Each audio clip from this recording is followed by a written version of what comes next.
Ghana versus South Africa. Ghana, one of Africa's rising superpowers, is more of a present-day success story than the real OG success story.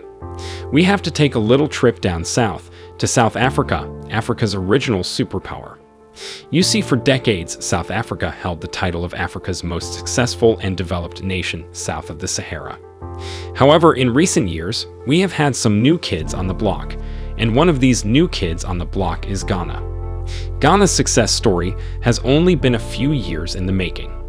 It is crucial that we mention the impact that its success has had on South Africa's own position on the continent. And as such, you guessed it, we're going to have ourselves another epic showdown. Ghana versus South Africa. So, let's get into it.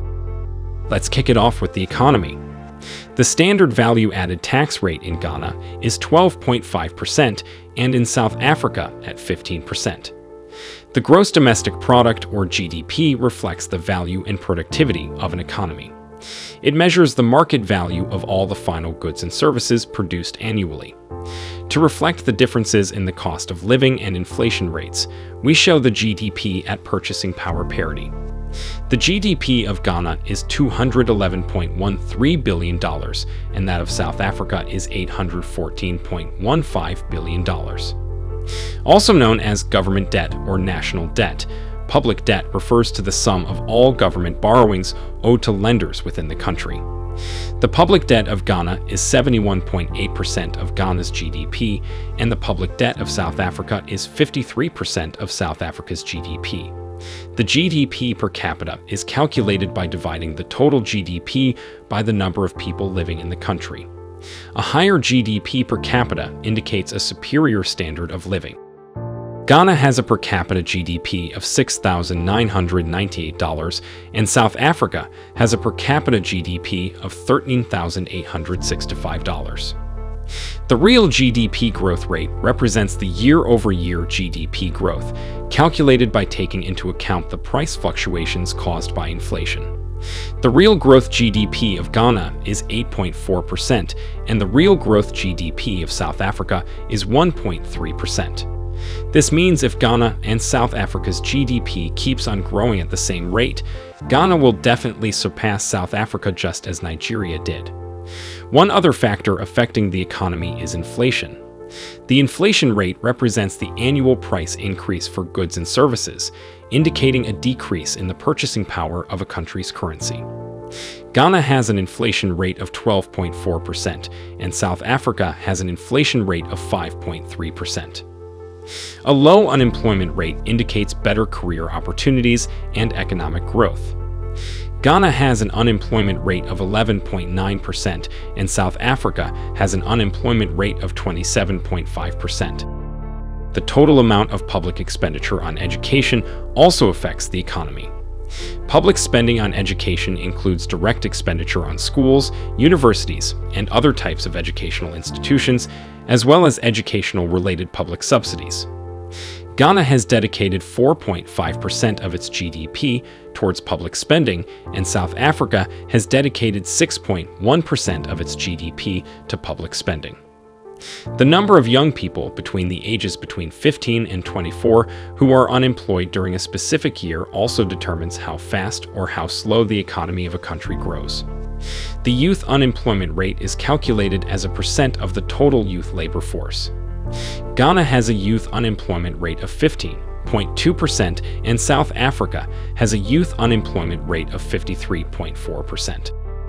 The total amount of public and private health expenditure on medical and paramedical services in Ghana is around 4.45% of GDP, and the total amount of public and private health expenditure on medical and paramedical services in South Africa is around 8.11% of GDP.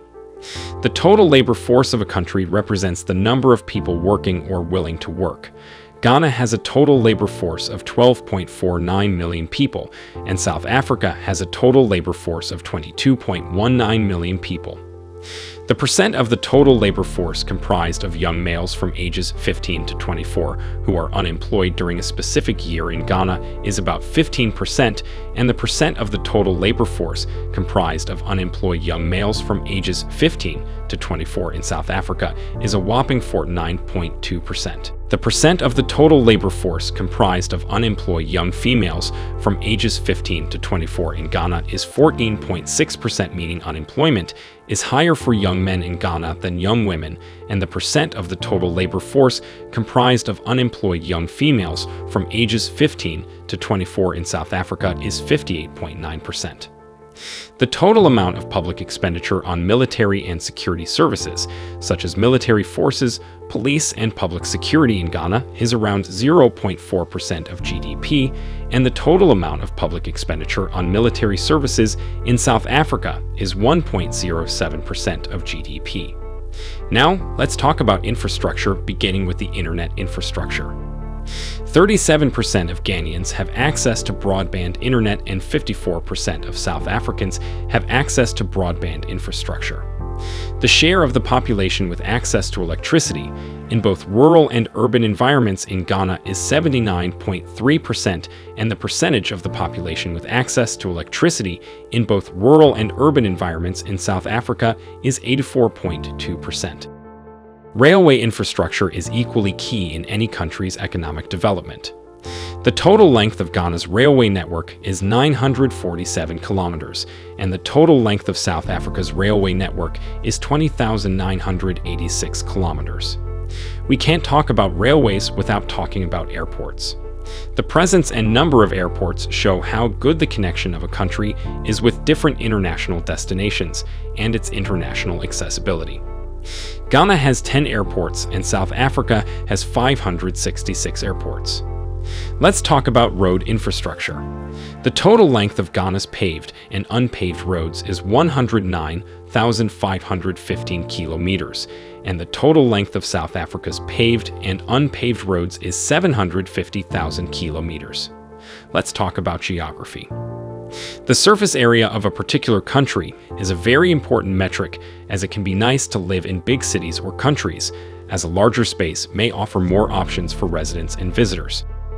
Ghana has a surface area of 238,533 square kilometers, and South Africa has a surface area of 1,219,090 square kilometers. All this area constitutes areas covered by forests, areas used for agricultural purposes, and the rest of the areas inhabited by citizens of the respective countries. Let's look at how these are spread out. Forests are a big part of a country's landscape and overall ecosystem. The percentage of land covered by forests has a key role in removing pollutants and cleansing the air. The percentage of Ghana's surface area covered by forest is 21.2%, while the percentage of South Africa's surface area covered by forest is 7.6%. This means you will breathe fresher air in Ghana than in South Africa. Agricultural land is important to a nation's GDP and overall development. The percentage of land dedicated to agricultural use, including arable land, permanent crops, and permanent pasture, is 69.8% in Ghana and 79.4% in South Africa. This means that South Africa's GDP from the agricultural sector is higher than that of Ghana. Demographics. The population of a country is the heartbeat of the nation and its citizens. Populous cities or countries usually offer better employment opportunities because of their large economies. Big cities attract companies and business investment and are usually important cultural centers and research hubs. Ghana has a population of 30.28 million people, and South Africa has a population of 57.73 million. This population is unevenly distributed. Some parts of the country will have more people and some parts less. This is known as population density. Population density shows how cramped or spread out inhabitants are. Cities or countries with high population densities can be considered overpopulated, which can be a problem if the infrastructure is underdeveloped. Ghana has a population density of 127 people per square kilometer, and South Africa has a population density of 47 people per square kilometer. Usually, this population grows over time, which coins the word average population growth rate. The average population growth rate reflects the annual increase or decrease in population. Currently, the world's population is growing at a rate of approximately 1.07% per year. The higher the growth, the more dynamic society feels. Ghana has an average population growth rate of 2.16% per year, and South Africa has an average population growth rate of 0.97% per year. Ghana's population is definitely growing at a faster rate than South Africa's. Every country has a life expectancy age, Ghana and South Africa inclusive. The average life expectancy at birth is the number of years that the population of a country is expected to live. This metric reflects the overall quality of life. Ghana has an average life expectancy at birth of 67.4 years, and South Africa has an average life expectancy at birth of 64.1 years. This means a Ghanaian would likely live longer than a South African. Could it be as a result of the fresher air Ghanaians breathe? Who knows? Let's move on. The average life expectancy at birth for Ghana's female population is 70 years, and the average life expectancy at birth for South Africa's female population is 65.5 years. The average life expectancy at birth for Ghana's male population is 64.9 years, and the average life expectancy at birth for South Africa's male population is 62.7 years. Now, the population of a country is affected by two key factors: the birth rate and the death rate of that country. The death rate, also called the crude death rate, represents the number of annual deaths per 1,000 people at mid-year. The death rate in Ghana is 6.8 per thousand, and the death rate in South Africa is 9.3 per thousand. This makes sense since Ghanaians live longer than South Africans. The birth rate, also known as crude birth rate, refers to the annual number of births per 1,000 people. Calculated mid-year, it is one of the main factors used to determine the population growth rate. The birth rate in Ghana is 30.2 per 1,000, and the birth rate in South Africa is 19.9 per 1,000. The fertility rate, which is the average number of children born to each woman, also accounts for birth rates. For calculating the total fertility rate, it is assumed that all women live to the end of their childbearing years and give birth in alignment with the prevailing age-specific fertility rates in the country. Ghana has a total fertility rate of 3.96 children per woman, and South Africa has a total fertility rate of 2.26 children per woman, meaning Ghanaian women are highly likely to be put to birth than South African women. The age of the population also matters to the development of a city or nation. Cities or countries with younger populations have usually better development perspectives. Young societies are more dynamic and creative. Ghana has a median age of 21.2 years, and South Africa has a median age of 27.4 years. Generally, a lower median age is considered better because a younger population is healthier. However, countries with an extremely low median age are often facing socioeconomic problems, especially poverty. Ghana has an average female median age of 21.3 years, and South Africa has an average female median age of 27.6 years. In contrast, the average male median age in Ghana is 20.7 years, and the average female median age of 27.2 years. Quality of life. Now on to health and quality of life, beginning with obesity. An obese adult has a body mass index of equal to or greater than 30. Obesity is a public health problem and increases the risk of chronic diseases. The percentage of adults considered obese in Ghana is 10.9%, and the percentage of adults considered obese in South Africa is 28.3%. The percentage of Ghana's population living below the poverty line, as reported by official statistics, is 24%, and the percentage of South Africa's population living below the poverty line is 16.6%. The percentage of Ghana's population with access to improved drinking water sources, such as piped water or protected wells, is 88%, while the percentage of South Africa's population with access to improved drinking water sources, such as piped water, is 93.2%. The number of physicians generalists and specialist medical doctors per 1,000 people. According to the World Health Organization, there should be more than 2.3 health workers per 1,000 people in order to cover the primary healthcare needs. Ghana has about 0.18 physicians per thousand, and South Africa has 0.91 physicians per thousand. School life expectancy represents the number of years of schooling that children are expected to complete.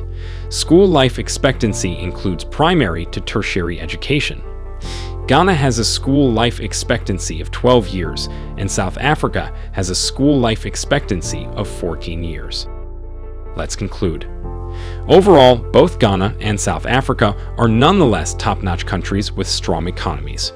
However, Ghana is only the new kid on the block, and it is giving all these other superpowers a run for their money. But that's not in any way discrediting South Africa, of course, because South Africa is still a formidable force on the continent. But what we'd really want to know is what you all think. Is Ghana potentially better than South Africa? Let us know in the comments below. Also, please do not forget to hit that like button and also subscribe if you haven't already so as not to miss out on our future content. And congratulations, because if you hit subscribe, then you are officially a Desplorer and part of our community of Desplorers here on Desplore. Thanks for watching and see you in another video.